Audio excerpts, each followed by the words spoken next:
আসসালামু আলাইকুম। আজ 25শে জুন 2025। এই মুহূর্তে আমি দাঁড়িয়ে আছি ইতালির অন্যতম পৃথিবীর বিখ্যাত একমাত্র ভাসমান শহর ভেনিসে। এখন এখানে দুপুর 12টা বাজে। গতকালকে আমি এই ভেনিসে এসে পৌঁছেছি। আজকে সকালে বেশ সময় নিয়ে ঘুমিয়েছিলাম, যেহেতু কালকে অনেক বড় ধরনের জার্নি ছিল। আমি গতকালকে মিলান থেকে অর্থাৎ সারাদিন মিলান ঘুরেছি। মিলান থেকে ঘুরে বিকালে এই ভেনিসের বাসে এসেছি। বাসে করে প্রায় 3.5 ঘন্টার মতো সময় লাগে। এই মুহূর্তে এই ভেনিস ইতালির ভাসমান শহর এবং পৃথিবীর একমাত্র ভাসমান শহর এই ভেনিস থেকে সকলকে শুভেচ্ছা। আজকে আমি এই ব্যতিক্রম ধর্মী শহর এই ভেনিস ঘুরে ঘুরে দেখব এবং আপনাদেরকে দেখাবো। এই মুহূর্তে রিয়ালতো ব্রিজের পাশে আমি আছি, অর্থাৎ আমি স্ক্রিনে যদি দেখাই যে আমি মূলত ওটাকে বেস করে এখানে আসলাম। ওই যে ব্রিজটা দেখা যাচ্ছে, ওই ব্রিজ আর একটু যদি স্পষ্ট করে এখান থেকে দেখাই, ওই যে ব্রিজটা দেখা যাচ্ছে, ওই ব্রিজটার কাছে মূলত আমি যাব, বা ব্রিজটার ওইখানে যাব আগে। তো ওইটা হচ্ছে রিয়ালতো ব্রিজ। এই রিয়ালতো ব্রিজ হচ্ছে মূলত এই ভেনিসের জন্য একটা গুরুত্বপূর্ণ পয়েন্ট। এখান থেকে ছোট ছোট নৌকা বা এই যে ছোট ছোট লঞ্চ, এগুলা দিয়ে কিন্তু এখান থেকে মানুষ মুভ করে। তো এই জন্য প্রথম গন্তব্য কিন্তু এই রিয়ালতো ব্রিজ। এখন আমি ওই রিয়ালতো ব্রিজের উপরে যাব। অত্যন্ত জমজমাটপূর্ণ এই ভেনিস শহরের এই গ্র্যান্ড ক্যানেল, অর্থাৎ এই রিয়ালতো ব্রিজ কিন্তু গ্র্যান্ড ক্যানেলের উপরে অবস্থিত। আমি এখন হেঁটে হেঁটে ওখানে যাচ্ছি এবং আপনাদেরকে দেখাবো কত সুন্দর এই শহর। এই সেই রিয়ালতো ব্রিজ, যেখানে আমি এসে এখন পৌঁছে গেলাম। এই রিয়ালতো ব্রিজ দিয়ে ওই পারে যাব, অথবা আগে ঘুরে ঘুরে দেখব। তো রিয়ালতো ব্রিজের উপরে যাচ্ছি। অনেক অনেক পর্যটক কিন্তু এই ভেনিস শহরে বছরের সারাটা সময় ধরে কিন্তু এই ভেনিস শহর ঘুরে ঘুরে দেখে। নিশ্চয়ই আপনারা দেখতে পাচ্ছেন যে এই তপ্ত দুপুরেও কিন্তু পর্যটকের কোনো কমতি নেই। তো আজ থেকে 1500 বছর আগে কিন্তু এই ভেনিস শহরের গোড়াপত্তন হয়। তৎকালীন সময় ইউরোপে যখন যুদ্ধ বিগ্রহ এবং কোন্দলের সংখ্যা তীব্র আকার ধারণ করেছিল, তখন মানুষ ইউরোপের বিভিন্ন জায়গা থেকে কিন্তু এই নিরাপদ আশ্রয়ে আসার জন্যই দ্বীপটাকে তখন বেছে নিয়ে এখানে আবাসস্থল গড়ে তোলে। এই পুরো শহরটা তখন, অর্থাৎ এই দ্বীপটা তখন কিন্তু অনেকটাই কাদা মাটি বা এরকম শক্ত কোনো ভিত্তি ছিল না। তখন হাজার হাজার গাছের গুড়ি এই মাটির মধ্যে পুঁতে তার উপরে আবার কাঠের পাটাতন তৈরি করে তারপরে নাকি এই বসতি তখন থেকে শুরু হয়। তো এইটা পৃথিবীর একমাত্র ব্যতিক্রম এবং একমাত্র শহর যেটা এই পানির মধ্যে ভাসমান শহর। এই গ্র্যান্ড ক্যানেলের উপরে, এই রিয়ালতো ব্রিজের উপরে এখন আমি দাঁড়িয়ে আছি। অর্থাৎ এই ব্রিজ থেকে কিন্তু দুই পাশের ভিউটা কিন্তু খুবই চমৎকার। এই যে সুন্দর সুন্দর যে নৌকাগুলো দেখা যাচ্ছে, এই সুন্দর সুন্দর নৌকাগুলোকে কিন্তু বলা হয় গন্ডোলা। গন্ডোলা অর্থাৎ এই যে গন্ডোলা। তো এই নৌকাগুলা ভাড়া করে ঠিক এইভাবে কিন্তু গন্ডোলাতে করে ঘুরে বেড়ানো যায়। এই এক একটা গন্ডোলা 25 মিনিটের জন্য ভাড়া পাওয়া যায়, বা ভাড়া 25 মিনিটের জন্য ঘুরাবে, যার ভাড়া হচ্ছে 90 ইউরো। 90 ইউরো মানে হচ্ছে বাংলাদেশের প্রায় 12,500 টাকা। তো এটা খুবই এক্সপেন্সিভ। অসংখ্য অগণিত পর্যটক কিন্তু প্রতিনিয়ত গ্র্যান্ড ক্যানেলের দুই পাশে রেস্টুরেন্টে বসে বসে কিন্তু তারা সময় পার করে, তারা এই ভেনিসের সৌন্দর্য উপভোগ করে। এবং এইখানকার যে ট্র্যাডিশনাল ফুড, এই গ্র্যান্ড ক্যানেলের দুই পাশে অবস্থিত এই খাবারের দোকান, রেস্টুরেন্টে কিন্তু অসংখ্য পর্যটক সবসময় ভিড় করে থাকে। তারা এখানে খাবার খায় এবং এই ভেনিসের এই যে সৌন্দর্য সেটা কিন্তু এখানে বসে বসে তারা উপভোগ করে। যে লঞ্চের কথা বলছি ওই লঞ্চটাতে উঠবো। এটা হচ্ছে টিকিট কাউন্টার। এখান থেকে এই টিকিট আমি নিলাম 25 টাকা, অর্থাৎ 25 ইউরো দিয়ে হচ্ছে পুরো দিনের 24 ঘন্টা। 24 ঘন্টা এখন থেকে শুরু হয়ে আগামীকাল ঠিক এই সময়ে এই টিকিটের মেয়াদ শেষ হবে। এই টিকিট কিন্তু পুরা ভেনিসের জন্যই অর্থাৎ প্রযোজ্য, অর্থাৎ যেখানে সেন্টারের দিকে মূলত ওইখানে সেটার জন্য প্রযোজ্য হবে।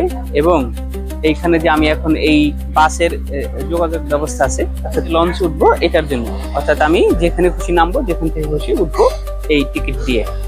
তো এখন আমি এটার ভিতরে উঠবো, উঠে আমি হচ্ছে পুরা ভেনিস এখন নৌকায় করে ঘুরবো।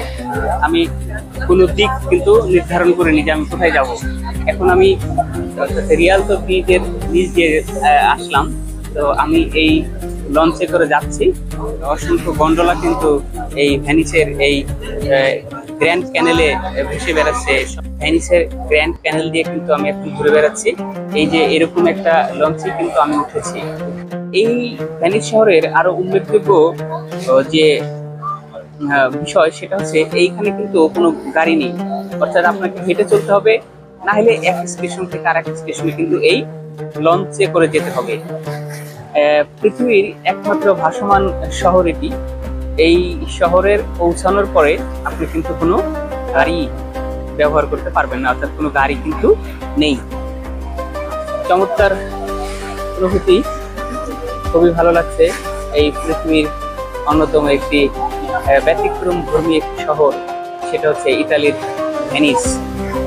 এই ভেনিসের একজন নাগরিক মার্কো পোলো, যার নামে কিন্তু এই ভেনিসের এয়ারপোর্টের নামকরণ করা হয়েছে। এই মার্কো পোলো ছিল একটা বিশিষ্ট ভ্রমণ ব্যক্তিত্ব। তিনি কিন্তু সর্বপ্রথম এই ইউরোপের সাথে এশিয়ার যোগাযোগ স্থাপন করে।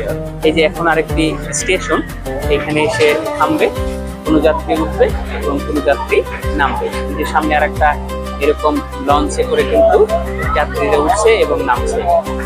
এই যে আমার লঞ্চ থেকে কিন্তু অসংখ্য মানুষ এখন নেমে যাচ্ছে এবং পৃথিবীর ব্যতিক্রম ধর্মী একটি বসতি আমি আপনাদেরকে দেখাচ্ছি।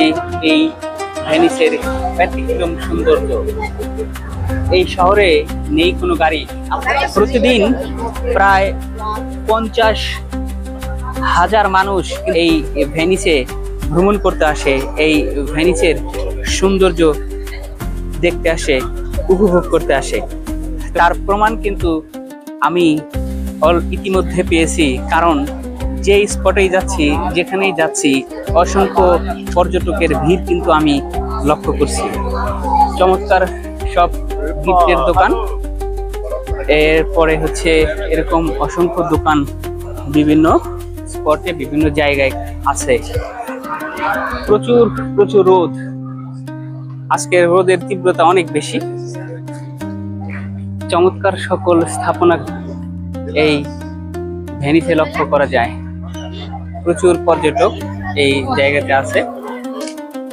তো যেটা বলছিলাম যে এই ভেনিস কিন্তু শুধুমাত্র শেক্সপিয়ারের মার্চেন্ট অফ ভেনিস এটার জন্য বিখ্যাত না, এরকম অসংখ্য শিল্পকর্ম এবং সাহিত্যকর্মের জন্য কিন্তু এই ইতালির এই ভেনিস কিন্তু বিখ্যাত।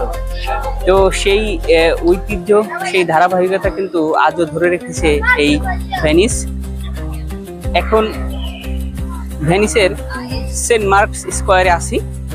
অত্যন্ত চমৎকার এবং একটা টুরিস্টে ভরপুর একটি জায়গা।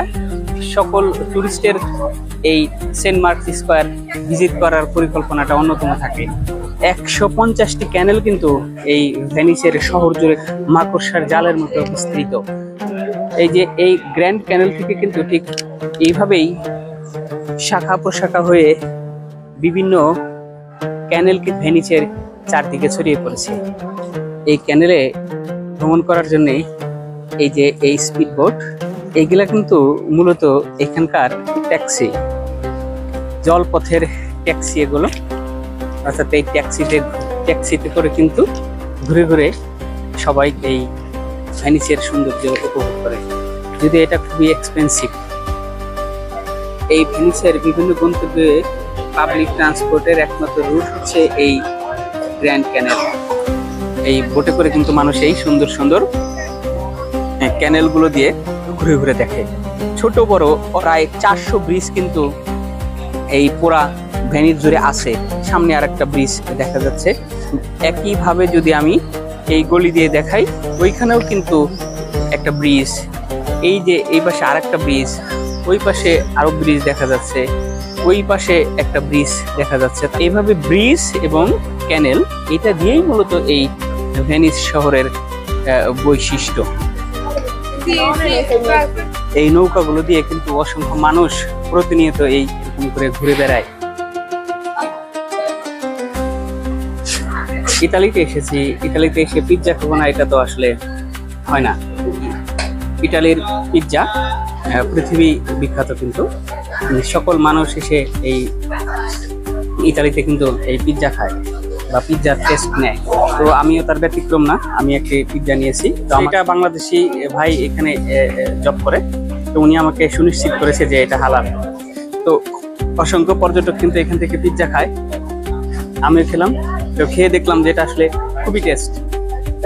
এই জন্যই কিন্তু এই বিশ্বব্যাপী এই খ্যাতি অর্জন করেছে এই ইতালির পিৎজা। চমৎকার স্বাদ, ঠান্ডা হয়ে যাবে, আমি তাড়াতাড়ি শেষ করি। খুবই চমৎকার, খুবই সুস্বাদু। এই গলিগুলোতে সকলেই দিক হারিয়ে ফেলে। তো আমি এসে দেখলাম আসলে এটা একটা স্বাভাবিক ঘটনা। কারণ হচ্ছে এত এত গলির পজিশন তো এটা অ্যাজ এ মানুষ হিসাবে এটা মনে রাখা সম্ভব না। এরকম চারদিকেই কিন্তু মানে একটু পর পরে কিন্তু হয়তো 2 বাসা 3 বাসা পর পরে কিন্তু ডানে বামে এরকম করে অনেকগুলো গলি ঢুকে গেছে এবং সবগুলো দেখতে প্রায় একই রকম। আর একটু পর পরে কিন্তু সেই খালের উপরে ব্রিজ, এই যে একটা গন্ডোলা যাচ্ছে, ওই যে একটা, এখান দিয়ে ওই যে সামনে কিন্তু বড় যে গ্র্যান্ড ক্যানেল সেটা কিন্তু দেখা যাচ্ছে। এই পাশ দিয়েও কিন্তু অসংখ্য এই গন্ডোলাগুলা আসছে, একটা একটা করে আসছে। এরকম করে খাল কিন্তু পুরা ভেনিস জুড়ে কিন্তু আছে, মাকড়সার জালের মতো। তো খুবই ভালো অনুভূতি, চমৎকার লাগছে। আমি আসলে কোন দিক থেকে কোন দিকে যাচ্ছি এটা কিন্তু আমি কিছুই বলতে পারতেছি না। জাস্ট সামনে যেদিকে খোলা দেখতেছি আমি ওইদিকে হেঁটে হেঁটে চলে যাচ্ছি।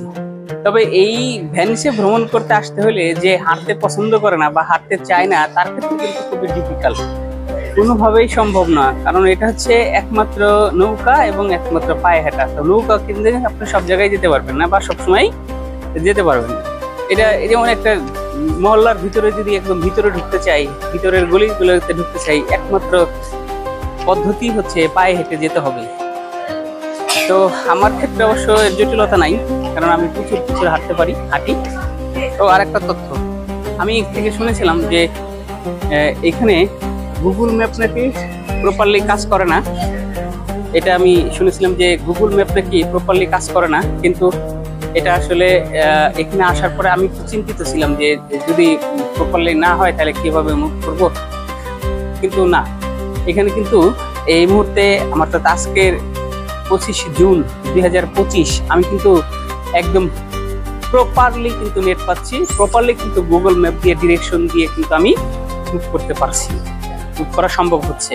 সো এখানে আর জটিলতার কিছু থাকলো না। আমরা অনায়াসে কিন্তু এই গুগল ম্যাপ ইউজ করে এই পুরো শহরটাকে একদম এর আনাচে কানাচে কিন্তু আমরা ঘুরে ঘুরে দেখতে পারি এর কালচার, এর দৈনন্দিন অ্যাক্টিভিটিস এবং সৌন্দর্য যে বৈশিষ্ট্য সেটা কিন্তু আমরা খুব সহজেই অবলোকন করতে পারবো, খুব সহজেই কিন্তু উপভোগ করতে পারবো, দেখতে পারবো।